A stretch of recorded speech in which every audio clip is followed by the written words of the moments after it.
Hello friends, welcome to my Dipti blogs. Doel চত্বর।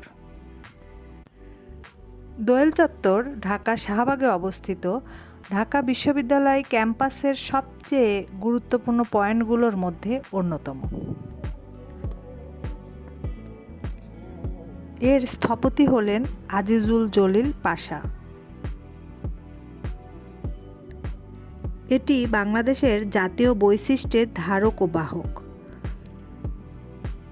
যা বাংলাদেশের ইতিহাসকে সমৃদ্ধ করে।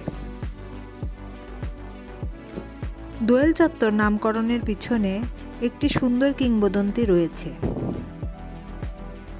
প্রাচীনকালে একজন দধিয়াল, দই বিক্রেতা ও একজন রানীর প্রেমের কাহিনী থেকে এই নামটি এসেছে বলে মনে করা হয়।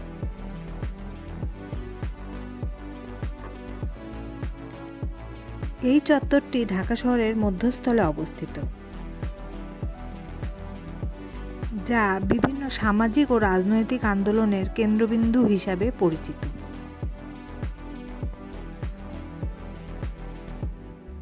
দোয়েল চত্বর ছাড়াও আরও অনেক স্থাপনা রয়েছে যা আজিজুল জলিল পাশার নির্মাণ করা, যা বাংলাদেশের ইতিহাসকে সমৃদ্ধ করে তুলেছে।